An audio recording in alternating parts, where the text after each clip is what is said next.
अगर आपको गर्दन दर्द रहता है तो आपको सर्वाइकल स्पॉन्डिलोसिस हो सकता है, जिसे आम भाषा में सर्वाइकल कहते हैं। तो इस वीडियो को देखें इसके बारे में जानने के लिए।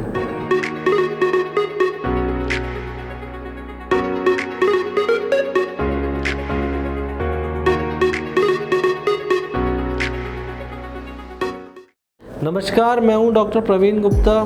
गर्दन का दर्द बहुत ही कॉमन प्रॉब्लम है और इसका सबसे इम्पॉर्टेंट कारण जो है वो है सर्वाइकल स्पॉन्डिलोसिस। सर्वाइकल स्पॉन्डिलोसिस होता क्या है? ये हमारे रीढ़ की हड्डी का मॉडल है, जिसमें से गर्दन की हड्डी जो है इसको सर्वाइकल स्पाइन कहते हैं। सर्वाइकल स्पाइन में छोटी छोटी 7 हड्डियाँ होती हैं और उनके बीच में छोटे छोटे डिस्क होती हैं। पीछे इनके बीच में फैसेट जॉइंट्स होते हैं।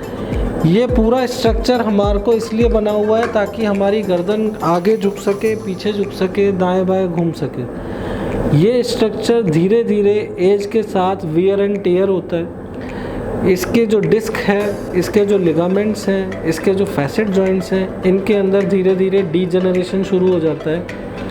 ये डीजेनरेशन आगे जाके पेन का कारण बनता है, जिससे बोलते हैं सर्वाइकल स्पॉन्डिलोसिस। आम भाषा में इसको बोलते हैं सर्वाइकल। आजकल ये सर्वाइकल धीरे धीरे बहुत कॉमन होता जा रहा है। उसका मुख्य कारण है मोबाइल्स, लैपटॉप्स और डिजिटल एक्टिविटीज़, जिसके अंदर हमें गर्दन बहुत लंबे समय तक झुका के रखते हैं। कोई एक ही पोस्चर में लंबे समय तक बैठने से, गर्दन को आगे झुकाने से इस तरह के वियर एंड टियर ज़्यादा होने लगते हैं। ये नेक पेन किन लोगों में ज़्यादा होता है? उन लोगों में जिनका पोस्चर इस तरह रहता है जिसमें गर्दन ज़्यादा झुका के रखना पड़ता है, जैसे कि students, mobile laptop users, office workers, या ऐसे लोग जिन लोगों को सर पे वज़न उठाना पड़ता है, जैसे कि गाँव में फीमेल्स जो सर पे वज़न उठाती हैं, उन लोगों में ये सर्वाइकल स्पॉन्डिलोसिस के चांसेस ज़्यादा होते हैं। इससे बचा कैसे जा सकता है? इससे बचने के लिए आपको सबसे इम्पॉर्टेंट है हमारी ट्रेपीजियस मसल्स की एक्सरसाइजेस करना, हमें गर्दन की सर्वाइकल आइसोमेट्रिक एक्सरसाइजेस करना और पोस्चर को इम्प्रूव करना। किसी एक ही पोस्चर में लगातार लंबे समय तक नहीं बैठना चाहिए। बीच बीच में आपको अपने पोस्चर को चेंज करना है, थोड़े से स्ट्रेचेस करने हैं। जो ऑफिस वर्कर्स हैं या स्टूडेंट्स हैं, उनको पौन घंटा 1 घंटे से ज़्यादा लगातार एक पोस्चर में नहीं बैठना चाहिए।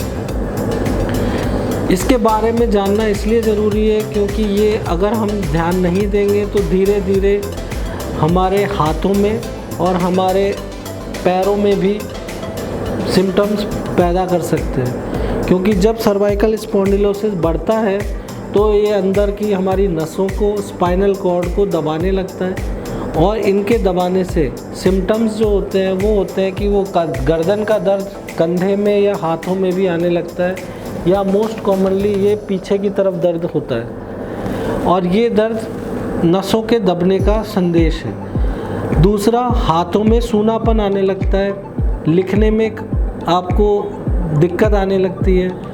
कुछ लोगों में जो कि बहुत एडवांस हो जाते हैं, उनमें पैरों में भी चलने में सुनपन आना, बैलेंस में दिक्कत आना और मल मूत्र के कंट्रोल में दिक्कत आना, इस तरह की संभावना भी हो सकती है। और जब ये ज़्यादा बढ़ जाता है तो ये एकदम आपको लकवा भी कर सकता है, जिसे बोलते हैं पैरालिसिस। तो इसके बारे में जानना बहुत ज़रूरी है। इसका ट्रीटमेंट क्या है? इसका ट्रीटमेंट है अर्ली केसेस में lifestyle modification, proper exercises, proper posture, medications and physiotherapy.